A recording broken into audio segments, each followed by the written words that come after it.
This episode is sponsored by SimpliSafe. More on them in a little bit.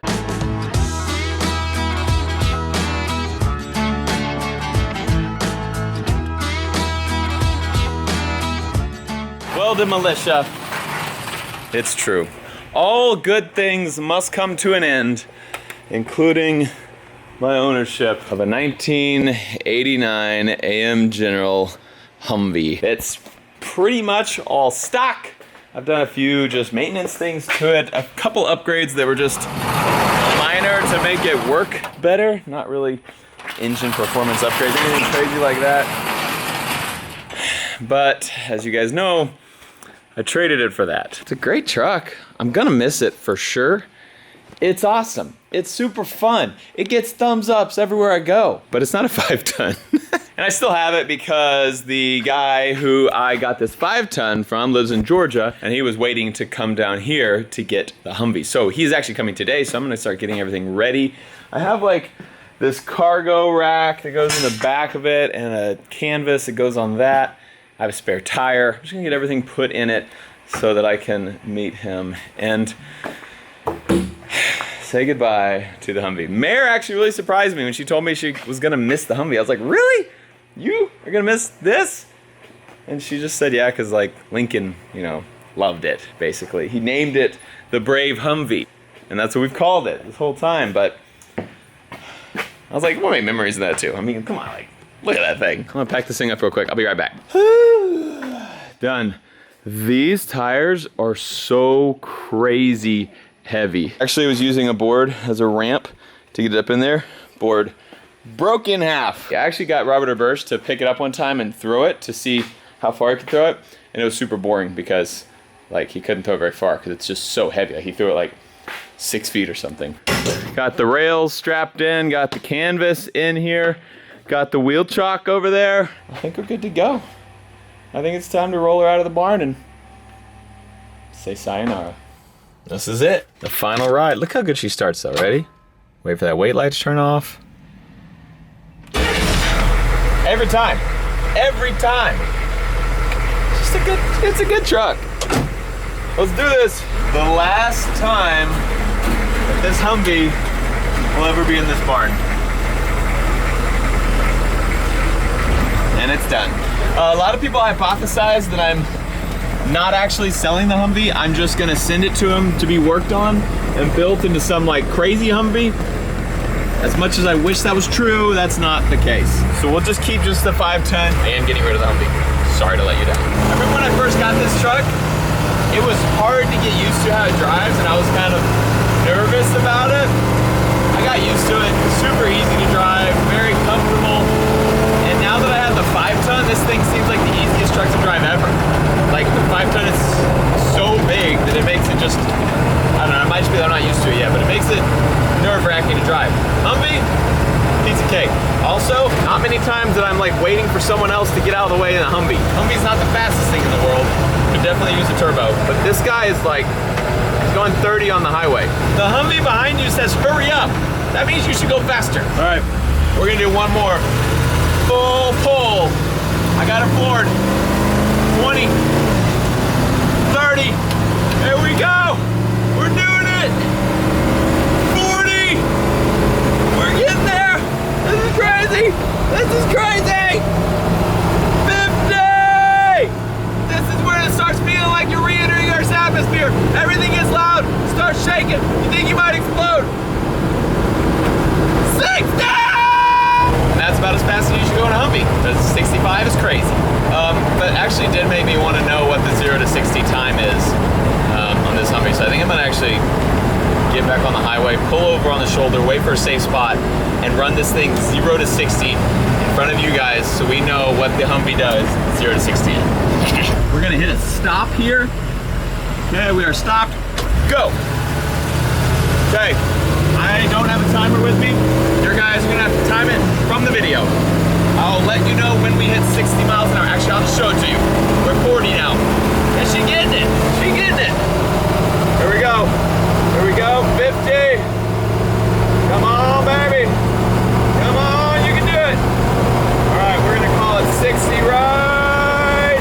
60. All right. Post in the comments below what that time is so I know how fast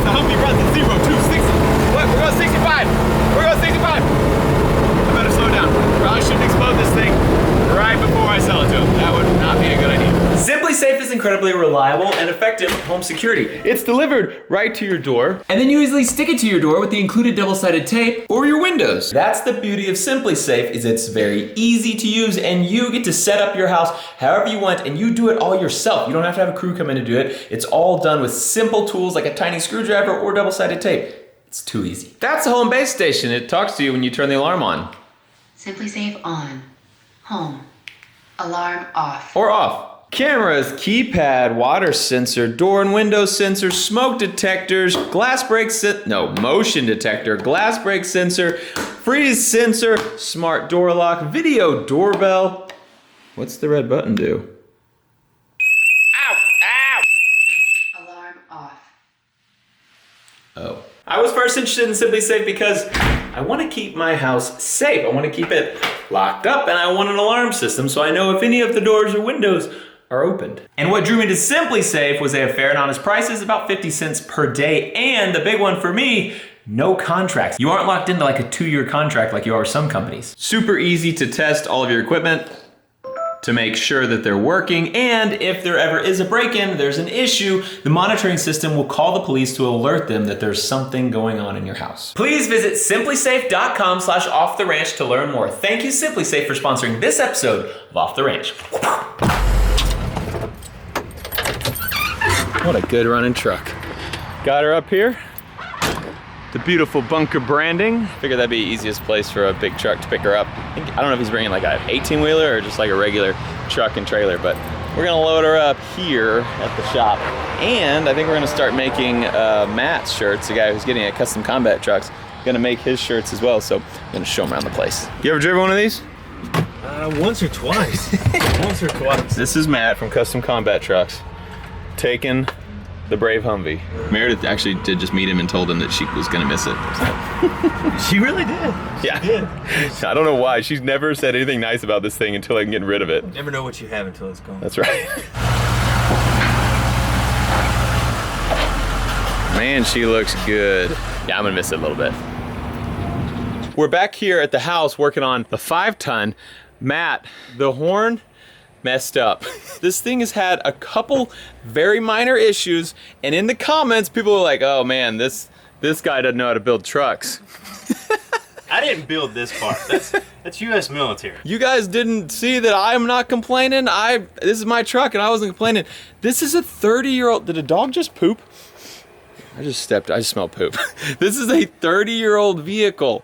Things are gonna break. But he brought me the new part. We're gonna throw this thing in so my horn hopefully will work. This thing has an air system in it, so air line goes here. I capped it off because it was just honking nonstop through these big air horns. So he has a new part here.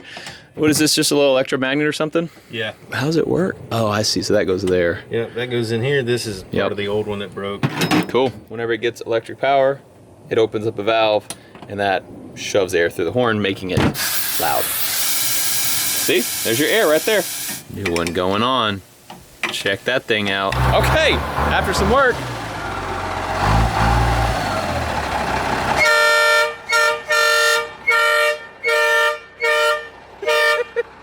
It's so loud. I thought about installing air horns, like some big air horns, like train horns on it, but they're pretty loud. Okay, cut it. Cut it. Cut it.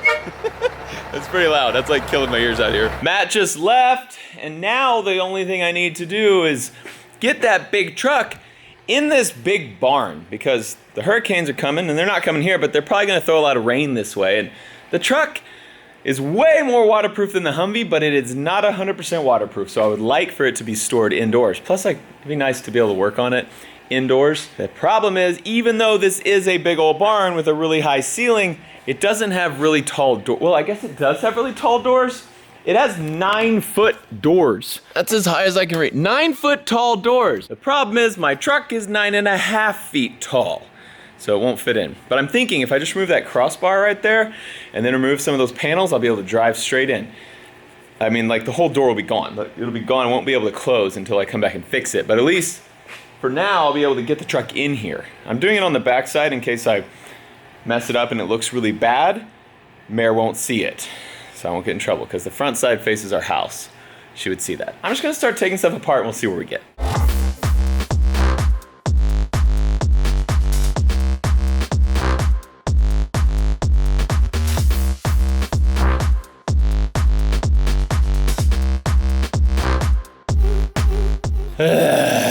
Okay. Way harder than it looked just then. It took me, I've been working on it for a few hours. That was sped up very fast. And this is all I got. I can't get that one down. All I need is that one out and I can drive right in. I think it'll fit, but that one's like somewhere at the peak. It's still held on by something. I'm gonna try to just rip it down because I don't have a ladder big enough to get up there. I was backing the truck up and putting my 8-foot ladder in the back and it's still like sketchy. So I'm gonna just try to rip it down. We'll see if that works. Maybe? I really thought that would work.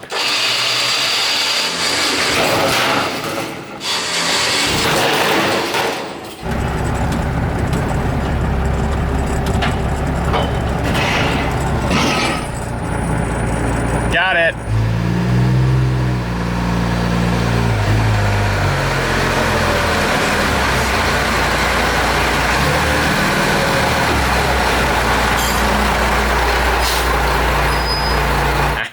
This thing's nuts. So the tailgate's at like my chin. This is crazy. Okay, we got her in. I know a lot of you guys are gonna comment, Matt, you should have just aired down the tires and then you could have just squatted down a little bit and come in, and then when you back up, air them back up. Easy as that. These things from the factory did have central tire inflation systems. Mine, as you can see, well, if you knew what they look like, they are removed from these wheels. They take it out because it's notoriously problematic and breaks a lot and leaks air, and then your whole truck doesn't work. So they pulled it out of this one at some point, so mine doesn't have central tire inflation. So I still could air down and then go outside and air up, but guess what? I would never drive this thing if I had to fill up the tires every time. It would take forever to fill up these tires. God, this thing is so massive. Look at my little side-by-side, which actually is a pretty big side-by-side. So crazy. Just so you can kind of see how much we lacked, we probably only needed like 10 more inches of clearance there to make it in that garage. But we didn't have it, so we had to bust out all that. I had to do it, Mayor. I had to make the back of the barn look like that. At least the front of the barn doesn't look like that though, you know? But look at Abel. Big old strong and able in there. This truck was built by Custom Combat Trucks in Georgia. And Custom Combat Truck social media is getting a few negative comments. Probably from you, Demolitia. I'm looking at you. They're getting comments saying they build bad trucks and they didn't do their due diligence and that kind of thing on this truck. Let me remind you exactly what happened. I bought this, a 30-year-old military truck. And then I immediately took it on an 1,100-mile drive in the heat of the summer across the hottest states in the United States, literally along the Gulf of Mexico for 1,100 miles home. And we had minor issues only. Nothing that stopped us enough that we had to get it towed or anything. Like, we were down for probably 2 hours clearing the fuel line out. We had a plug that got in the fuel line, unforeseen by the makers of this truck. We got a plug. And that's the worst that happened on an 1,100-mile drive. So I'm pretty happy. And I'll just remind you guys, they did not rebuild every single thing on this truck. This was not a all nuts and bolts come apart kind of thing. They made the cab a crew cab, they chopped off the rear axle, and they did some other really cool things, but every nut and bolt and every line did not come off. They went through, made sure everything they could see looked good and was operable, and it was. When we left, everything was working good. I knew that this truck would not be the perfect truck for the next 10 years and everything would be perfectly fine. So, Demolitia, this is your king speaking. In the Demolitia, we talk nicely. We don't need to go bash a business for something that they could not control or could not even know. So I'm happy with this truck. They're not paying me to say that. Well, I guess I am extra happy because he came all the way to Texas to get the Humvee, and then he came and spent some time fixing the horn that broke on this truck. You know, a 30-year-old part that broke on this truck. Stuff like that will continue to happen on this truck. Little things will continue to break.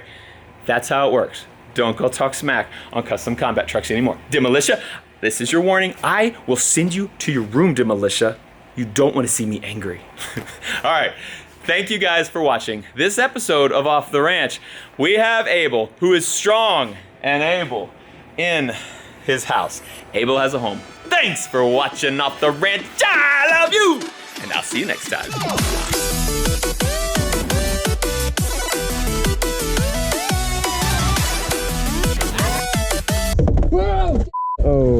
Wait, what camera is that? Number... Shut up! Don't tell Mayor.